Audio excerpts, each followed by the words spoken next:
ఆస్తి కోసం డబ్బు కోసం అడ్డదారులు తొక్కే కుమారులు కోకొల్లలు. ఆస్తి కోసం ఓ కుమారుడు ఏకంగా బతికే ఉన్న తండ్రికి డెత్ సర్టిఫికేట్ తీసుకున్నాడు. ఇంటిని అక్రమ రిజిస్ట్రేషన్ చేసుకుని లోన్ కోసం తన తండ్రి చనిపోయినట్టు నమ్మించాడు. ఈ ఘటన నిజామాబాద్ జిల్లాలో చోటు చేసుకుంది.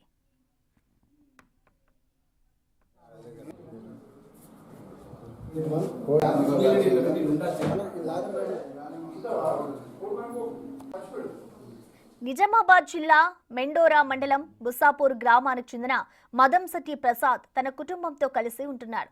ప్రసాద్ పేరు మీద ఒక సొంత ఇల్లు ఉంది. ప్రసాద్ కు కుమారుడు మదంశెట్టి అసీబ్ నాయుడు ఉన్నాడు. ప్రసాద్ భార్య రజని 2020 మార్చిలో చనిపోయింది. అప్పటి పంచాయతీ కార్యదర్శి రజని డెత్ సర్టిఫికేట్ జారీ చేసింది.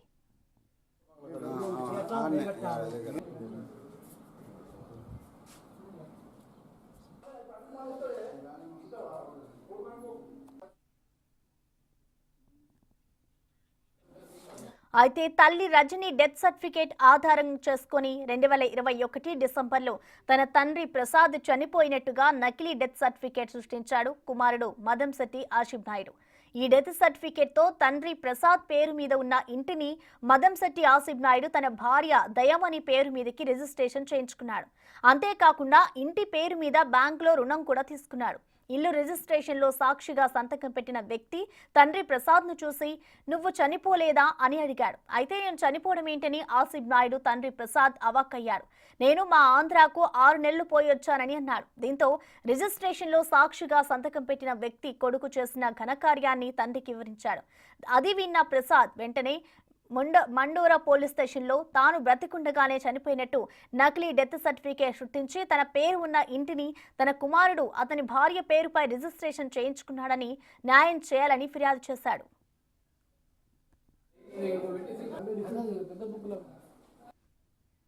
నేను బతికుండగానే డెత్ సర్టిఫికేట్ పుట్టించి నా ఆస్తులు ఆక్రమించుకుంటూ దీని మీద అధికారులు చర్య తీసుకోవాలి.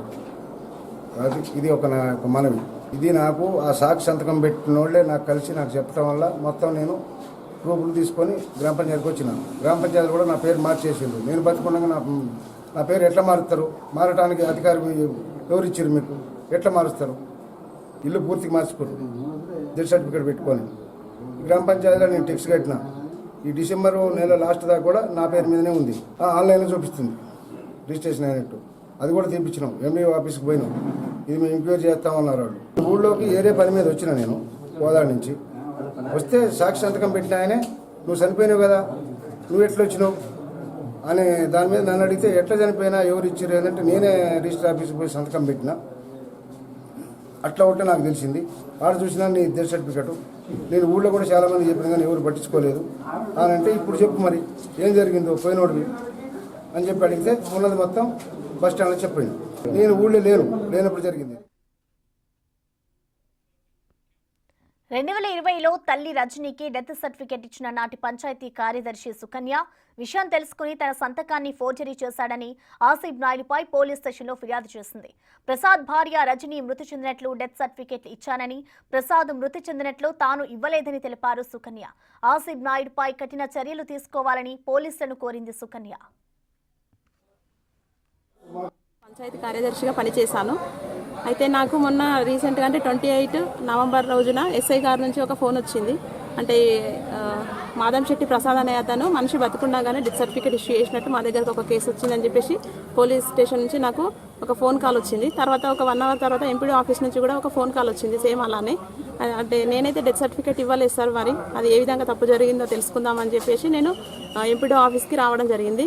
ఎంపీడీ ఆఫీస్కి వచ్చి నేను అక్కడ డాక్యుమెంట్స్ అన్ని వెరిఫై చేయగా అంటే నేను 2020 మార్చిలో నేను వాళ్ళ అమ్మగారు చనిపోయినట్టు అంటే మదంశెట్టి రజని చనిపోయినట్టు డెత్ సర్టిఫికేట్ ఇచ్చాను.